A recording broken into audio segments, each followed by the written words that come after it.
Halo Sumatera Utara, selamat siang pemirsa. Untuk memperbarui informasi Anda seputar Sumatera Utara. Sumatera Utara hari ini siang kembali menjumpai Anda edisi Rabu 29 November 2023. Kali ini bersama saya Keriawan Sembiring. Sejumlah informasi teraktual telah dihimpun tim redaksi kami dan inilah Sumatera Utara hari ini siang selengkapnya.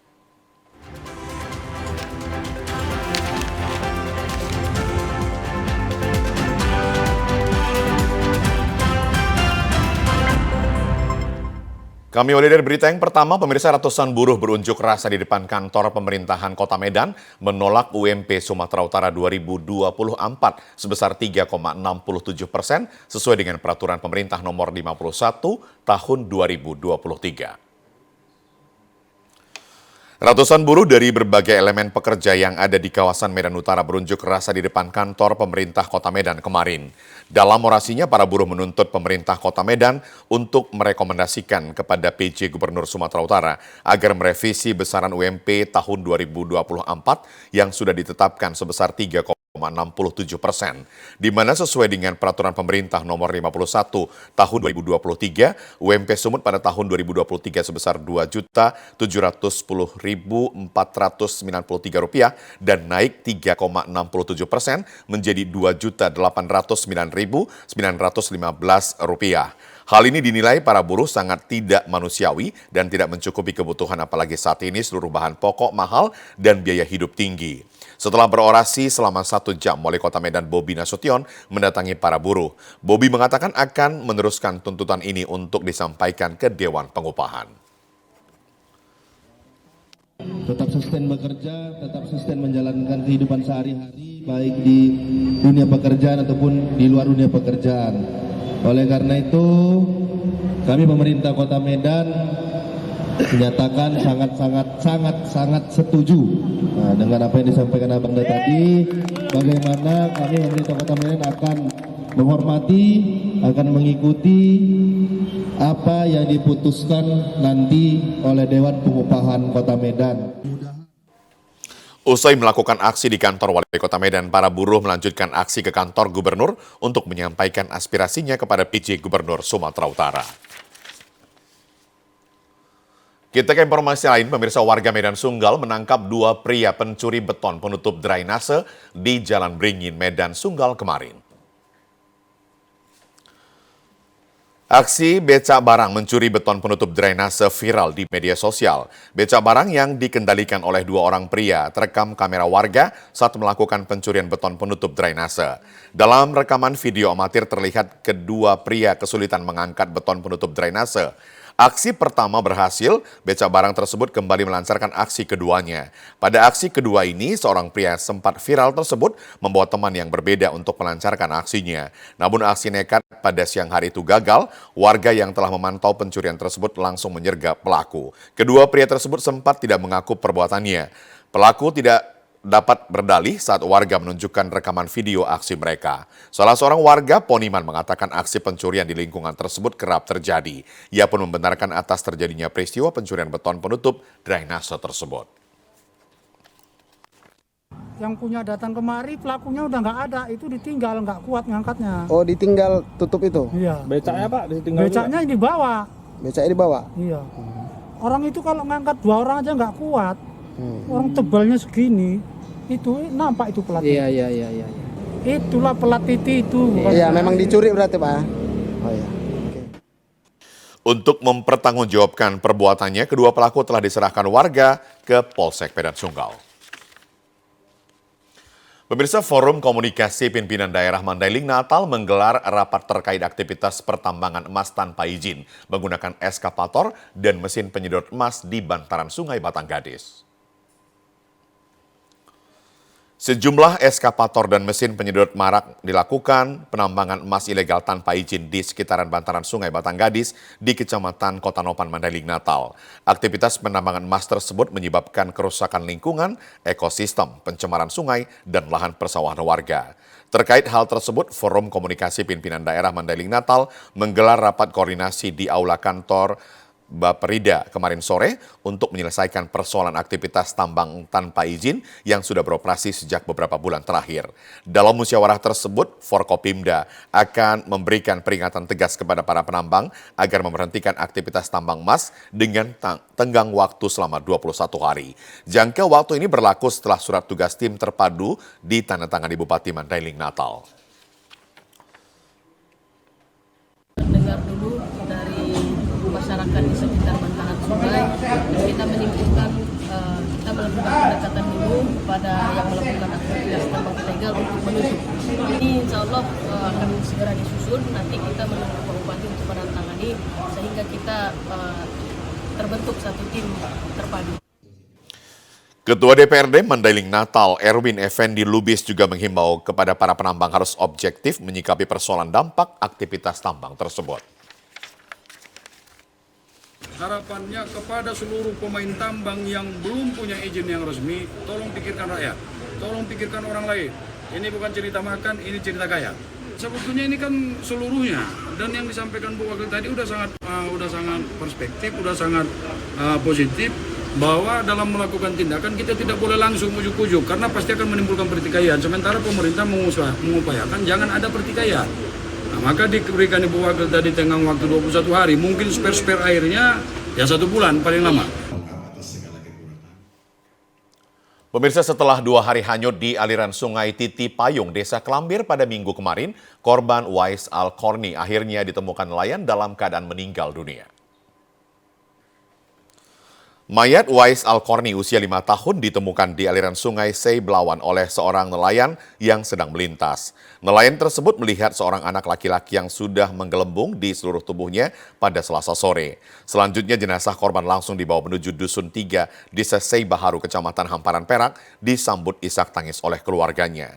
Wakapolsek Hamparan Perak, Ibtu Mige Fajari mengatakan, korban ditemukan di Dusun 2 Ujung, Desa Seibaharu, Hamparan Perak. Dikatakan nelayan dan tim Basarnas sempat kesulitan untuk mengevakuasi korban karena di sekitar lokasi banjir dan air pasang sehingga arusnya sangat deras.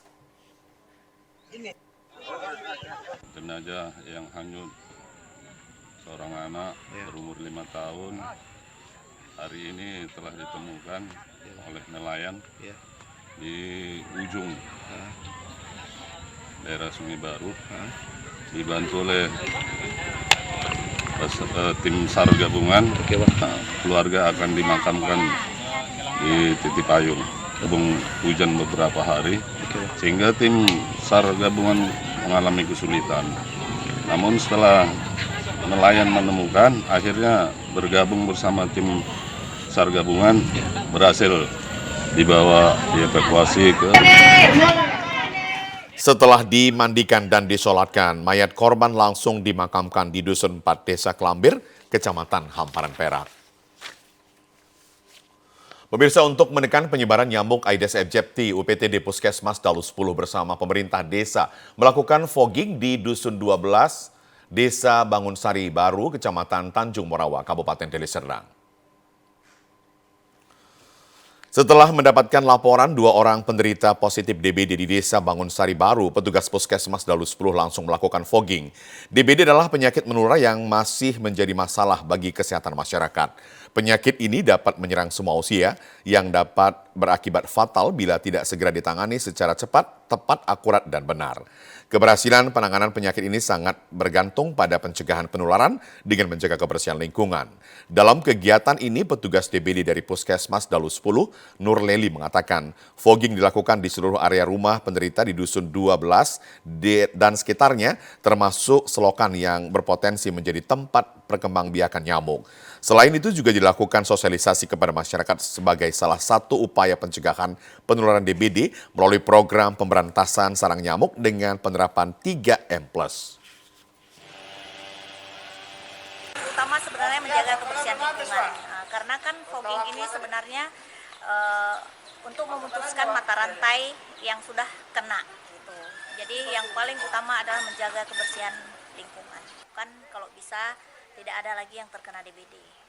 Kalau lingkungan kita biasanya ada dari Puskesmas mengadakan penyuluhan untuk mengantisipasi dan mencegah DBD, biasanya dengan melakukan PSN atau pemberantasan sarang nyamuk.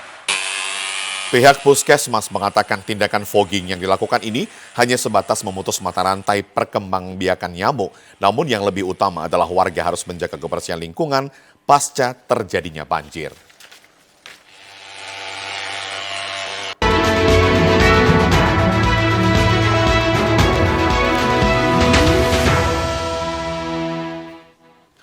Pemirsa, Kepala Sekolah se-Kabupaten Tapanuli Tengah mengikuti kegiatan penegasan netralitas ASN serta aparat desa dalam pemilu dan pilkada serentak tahun 2024. Kegiatan yang dilaksanakan pemerintah Kabupaten Tapanuli Tengah ini menghadirkan sejumlah narasumber, diantaranya Bawaslu Kabupaten Tapanuli Tengah, Kejaksaan serta Polres Tapanuli Tengah. Penjabat Bupati Tapanuli Tengah, Sugeng Rianta, meminta agar aparatur sipil negara, khususnya para kepala sekolah di Kabupaten Tapanuli Tengah tetap menjaga netralitas dalam pelaksanaan pemilu 2024. Selain itu, para kepala sekolah agar tidak perlu terlibat secara praktis dalam hal memberikan dukungan kepada pihak-pihak yang berkontestasi di pemilu 2024 sehingga tidak melanggar perundang-undangan aparatur sipil negara. Sebagai bentuk keseriusan Pemkab Tapanuli Tengah menyukseskan pemilu tahun 2024, pejabat Bupati Tapanuli Tengah juga telah mengeluarkan surat edaran kepada seluruh ASN agar tetap menjaga sikap dan perilaku yang bisa mengarah pada keterlibatan dalam pemilu. Diharapkan satu, tujuannya adalah pemilu yang berkualitas, pemilu yang damai, pemilu yang adil, kondusif, tidak ada pelanggaran pemilu. Semua kontestan dapat melaksanakan perannya sebagai pemain dengan adil, dengan baik, dan tidak ada ASN yang melanggar. Ketua Bawaslu Tapanuli Tengah, Sinta Sari Napitupulu mengatakan ASN yang tidak netral dan terlibat secara langsung di pemilu akan mendapatkan sanksi berat sesuai dengan aturan perundang-undangan ASN dan kode etik ASN. Karena dia kan ini kan seperti saya sampaikan tadi, kalau dia pidana pemilu itu masuk di masa kampanye. Yang dilakukan yang kemarin itu bukan masuk dalam masa kampanye, artinya dari tanggal 28 sampai tanggal 10 Februari nanti, artinya dia akan kena di sini. Jadi kita akan teruskan di KSN. Pemirsa, Komisi Pemilihan Umum Daerah Kota Medan melarang partai politik ataupun calon legislatif untuk memasang alat peraga kampanye APK di 13 ruas jalan di Kota Medan karena jalan tersebut terdapat kantor pemerintahan, rumah sakit, ataupun sekolah. Memasuki masa kampanye pemilihan calon anggota legislatif dan presiden pada 28 November hingga 10 Februari 2024, Komisi Pemilihan Umum Daerah Kota Medan melarang 13 ruas jalan di Kota Medan dipasang alat peraga kampanye atau APK. Ke-13 ruas jalan tersebut yaitu Jalan Jenderal Sudirman, Jalan Kapten Maulana Lubis, Imam Bonjol, Jalan Wali Kota, Pengadilan, Kejaksaan, Jalan Letjen Suprapto, Balai Kota, Pulau Pinang, Bukit Barisan, Jalan Stasiun, dan Jalan Raden Saleh. Ketua KPUD Kota Medan, Mutia Atika, menyebut dilarangnya pemasangan APK lantaran jalan tersebut terdapat kantor-kantor pemerintahan, rumah dinas maupun sekolah. Mutia menyebut pelarangan pemasangan ini sudah disosialisasikan oleh KPUD Medan kepada 18 partai politik. Mutia menegaskan bahwa KPUD Medan akan menurunkan paksa baliho-baliho caleg jika dipasang di ruas jalan yang sudah dilarang dan akan menyerahkannya ke Bawaslu Kota Medan. KPU Medan itu sudah melakukan rapat koordinasi dengan berbagai macam stakeholder, termasuk mengundang partai politik yang 18 partai untuk melakukan koordinasi terkait dengan titik-titik jalan atau titik-titik tempat yang diperbolehkan dan yang tidak diperbolehkan dalam memasang APK, alat peraga kampanye. Mulai besok APK bagi para caleg sudah bisa dipasang, tentunya dengan melihat atau memperhatikan aturan yang telah ditetapkan oleh KPU dalam sebuah surat keputusan KPU Kota Medan. Pemirsa, informasi aktual lainnya akan kami hadirkan sesaat lagi. Tetaplah bersama kami di Sumatera Utara hari ini siang.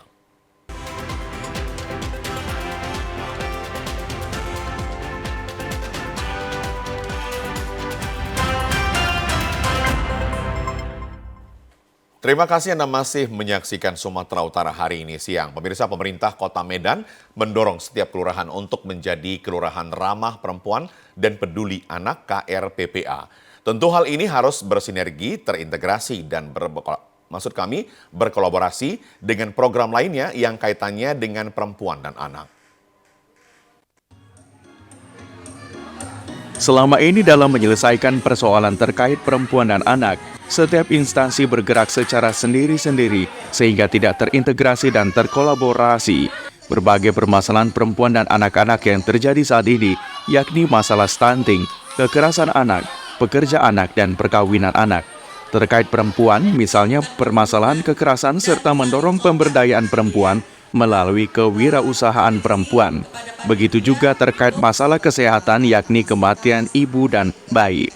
Tahun 2023, pemerintah Indonesia melalui Kementerian Pemberdayaan Perempuan dan Perlindungan Anak mendorong agar program Desa Kelurahan Ramah Perempuan dan Anak dapat diimplementasikan dengan multi pihak di tingkat lokal. Yayasan PKPA sebagai organisasi yang memiliki concern terhadap perlindungan anak secara inklusi telah melakukan berbagai upaya. Saat ini sebanyak 3 kelurahan yang didampingi PKPA dalam merealisasikan program KRPPA di Kota Medan, di antaranya Kelurahan Kuala Bekala, Kelurahan Seagul, dan Kelurahan Kampung Lalang, agar menjadi kelurahan yang ramah perempuan dan peduli anak. Harapannya dengan dilaksanakan launching Kelurahan Ramah Perempuan dan Peduli Anak ini, Kelurahan Siagul terjadinya angka penurunan dalam kekerasan terhadap perempuan dan anak, dan tidak terjadinya perkawinan anak, dan pemberdayaan perempuan di Kelurahan Siagul ini meningkat dalam kewirausahaan berbasis gender tersebut. Dengan dilaunchingnya Kelurahan Ramah Perempuan dan Peduli Anak ini ke depan, suara anak dan perempuan dapat didengar sehingga tidak ada lagi tindakan kekerasan, termasuk dalam menjaga kesehatan ibu dan anak. Dan lewat MOU tentang kerjasama dalam perlindungan perempuan dan anak ini, memperkuat sinergi pemerintah dalam hal perlindungan perempuan dan anak.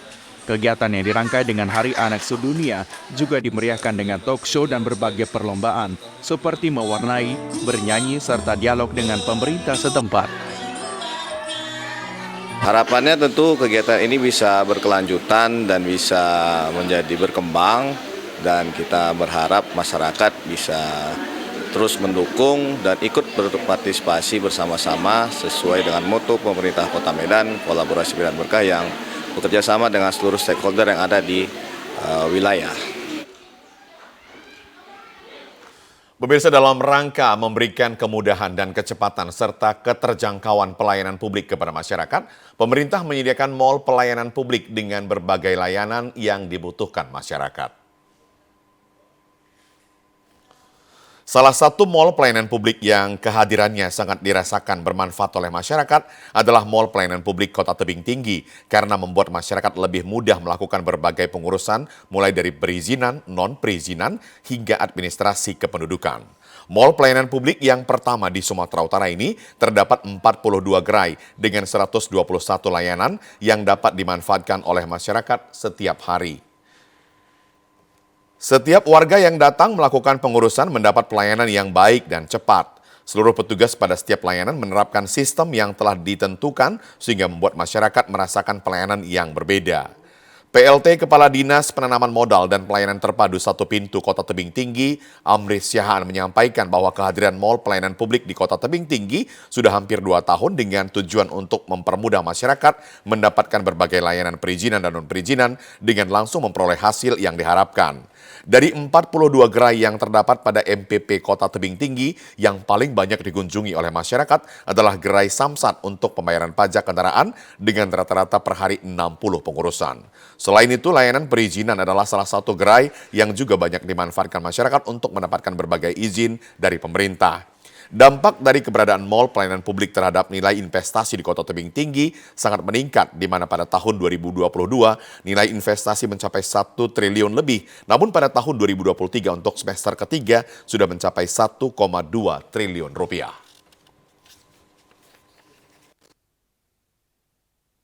Tujuannya adalah mempermudah layanan sehingga masyarakat dengan mudah memenuhi apa yang dibutuhkan untuk layanan kita. Perizinan ada di sini yang bisa langsung ketika datang bisa langsung diperoleh hasilnya. Kalau kita lihat data dari investasi untuk tebing tinggi itu, mulai dari sebelum ada MPP dan setelah, kita lihat investasinya meningkat. Salah seorang warga, Harumi, mengaku sangat senang melakukan pengurusan di MPP karena memperoleh layanan yang sangat baik dan cepat.